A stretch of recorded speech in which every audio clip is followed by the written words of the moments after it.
Hey, this is AJ. Welcome back to the Handyman process. In today's video, we're going to be talking about how to install a safety bar over a tile in the shower. So stay tuned. All right, so the first thing we want to talk about is getting the safety bar itself.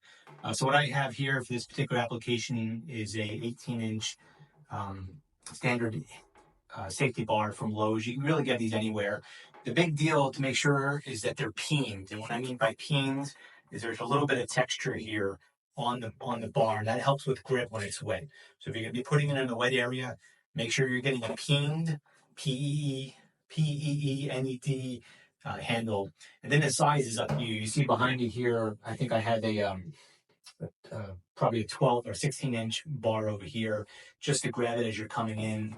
This one I'm going to be putting on the other side. I need it to be a little bit longer, so that's why this one's an 18-inch. Okay, so let's talk about placement of the bar. Where should we put it? So we know we have one here, so I'm going to think in terms of the customer and how they're going to operate in the shower. So they're going to come in here, they're going to step over the threshold, then it makes sense to have the next one right about here. So I'm going to take my bar, and if you do it in vertical, these little cap pieces, you might just want to like get some blue tape or something and tape them on there. But since I'm going horizontal, I'm not too worried about it. But I know here coming in, I'm going to come here, so I probably want one that they can grab as soon as they come in. So I'm going to lay it out right about here. And I'm thinking about a couple of things. So first of all, I know that there's a stud right here. So I know that if I screw into here, if I drill into here, I'm going to hit wood. So I'm not too worried about this side. On the other side, I don't know exactly where the studs are. And I have a pretty high-end stud finder, but it's like 70% accurate through tile. So what do? Do I have to get into a stud? And the answer is no. There's a couple different options you can use if you're not going into studs.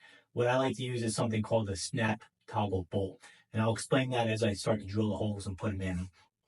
But what I'm going to do first here is I'm going to get my layout. I'm going to make sure it's level. I'm going to put blue tape kind of in the spot so I can mark everything. Once everything's marked out, I'm going to start drilling some holes. So stay tuned.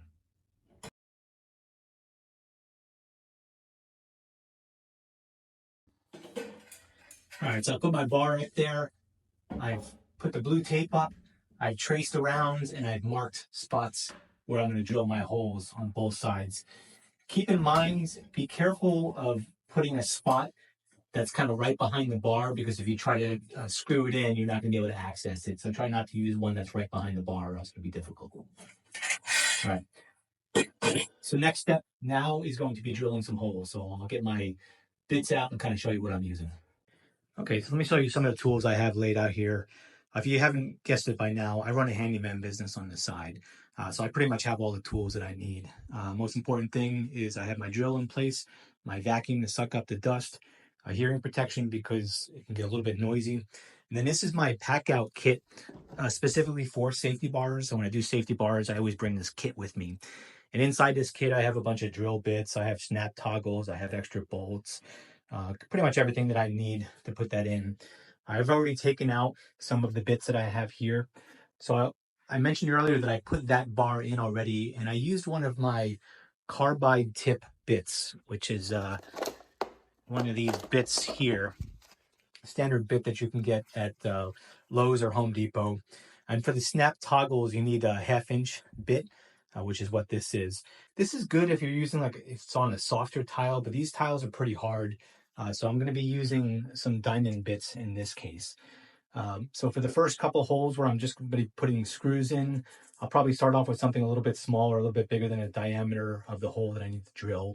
And then for the other side, I'll work myself up to 1/2-inch, and I'll show you what I mean in a minute.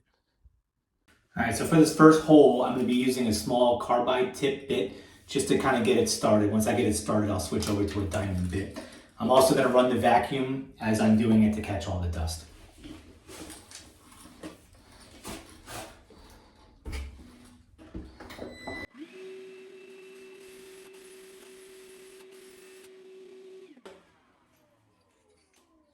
Like I said, these tiles are a little bit harder. I realized the same issue on that other one. So I'm just going to switch over to the diamond bit right off the bat. The thing with these diamond bits is that they're flat and blunt, so it's going to want to dance around a bit. So I got my guide hole started already. Let me zoom in here so you can see it. I have a little bit of a hole there that I got started with that other carbide bit.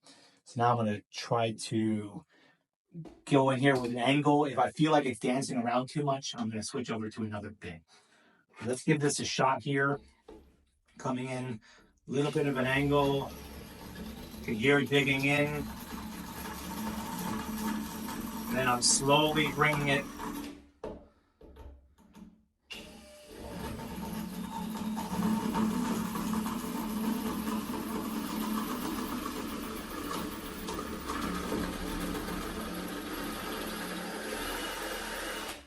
All right. So if you saw that I was angling it down, you can kind of see the hole.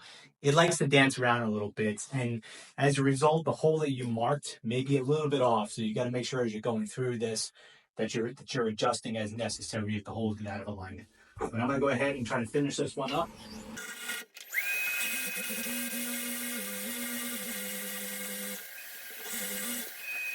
Okay, the other tip you might have saw me moving the drill around. That's because if I keep it straight on, the dust can't come out. So I have to kind of oscillate it a little bit in order for that dust to come out. And I believe I've hit wood on there. So now I'm gonna get a screw, test it, see if I hit wood, and then move on to the next one. All right, so I've hit wood on this one. I just verified it, put a screw in there, and verified that I hit wood. So I feel good on that one. Now I'm gonna move on to some other. As I mentioned earlier, because that may have danced around a bit, I'm going to come back here. I'm just going to double check my placement, make sure it still looks good. All right, I'm looking good. I feel confident with that. So now I'm going to go ahead and I'm going to drill this one here. Yeah, for this one, I'm just going to go ahead and start off with a 1/2 inch bit.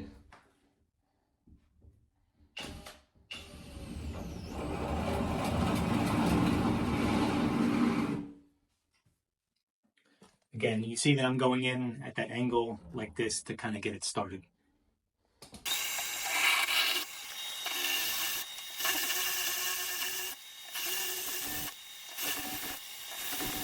All right, so I've drilled all the way through on that one. All right, so what I'm doing with these snap toggles is I can move the back here and they kind of open and close. So what I do is I make it completely flat, and this is why that hole has to be 1/2 inch, because this is 1/2 inch.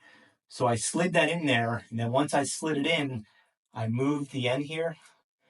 Then I can pull it tight, and this little zip tie thing now, I verified that it's tight. You can hear the zip tie thing going in. I push it all the way in until these plastic pieces are flush. Then I snap it off. Now I can put a screw in there and it'll pull. The screw will thread into this piece here. And when I pull it, it's going to pull it tight to the other side of the wall. All right, so a common thing with these snap toggles is you get it in there, you install it, and for some reason it's not working. So what I do is I snap it off. I grab another one. And a lot of times why they don't work is first of all, you gotta make sure you have the right screw, but sometimes the threads in there are a little bit coarse, and I should have mentioned this earlier. So what you can do is just take the screw, make sure that it goes in there okay. When I first did this one, it was a little bit tight, so I had to go back and forth a few times, but now it's pretty good. So I'm just gonna do the same thing again. I'm gonna push it in there, pull it back as tight as I can.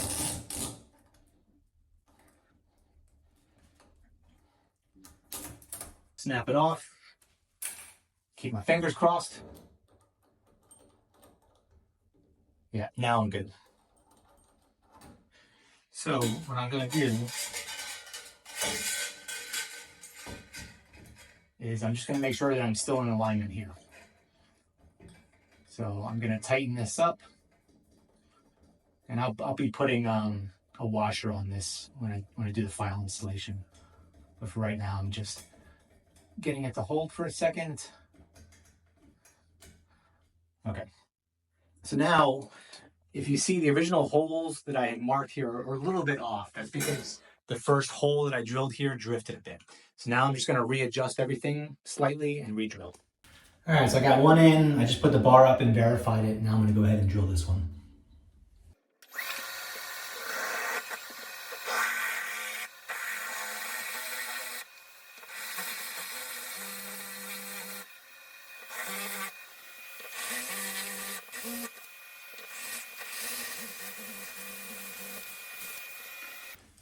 All right, so same thing. I'm gonna remember to test the screw out. This one's going in okay. Make sure that that goes into the wall all right.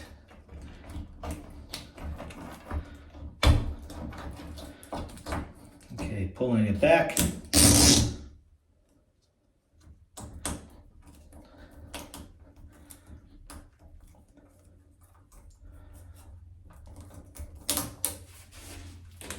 Testing it again. Okay, that one looks good.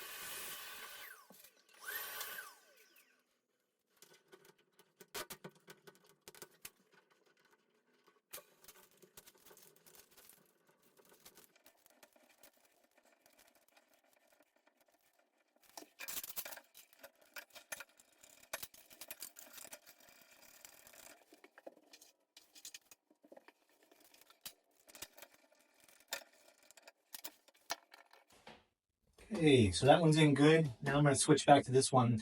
So in this case, I've been checking my level as I'm going along, make sure I'm good. I am good. So this one, I'm just going to use the hole that's in the bar as the template for this drill hole here. Again, this one's going into a stud, so I'm going to use a 1/4 inch here.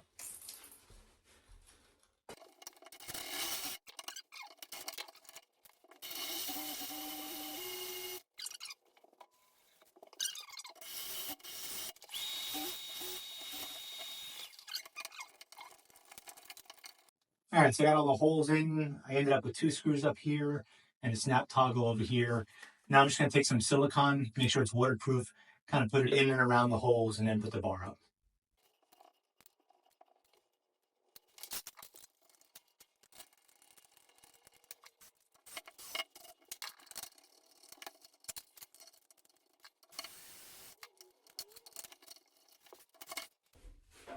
So like I said, sometimes the snap toggles fail. In this case it did, so I'm going to put another one in and give it another shot.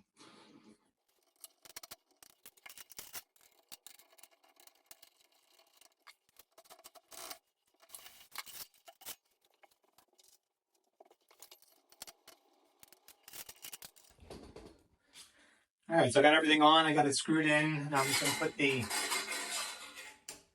end caps over, snap them off, and just wipe off any excess silicone around there. So you saw, there's a couple of hiccups, and when you put these in, sometimes they go smooth, and sometimes there's some issues. The hole that I drilled over here for the snap toggle danced around a little bit, so the hole became a little bit bigger. I ended up using 3 snap toggles. The first 2 just broke off, so I went from a 1/4 inch down to a smaller size and was able to get it. So you just have to be patient with it, especially if it's the first time you've ever done one. You're going to be really frustrated, right? So take your time, make sure you get some good tools. I'll put links down to the drill bits that I use and some of the other tools to get in there. But now I feel comfortable and safe that whoever's going to be in the shower will have no problem and be able to grab onto something. So thanks for watching. I appreciate it. If you have any comments or questions, go ahead and drop them down below, and I'll catch you on the next one. Thanks.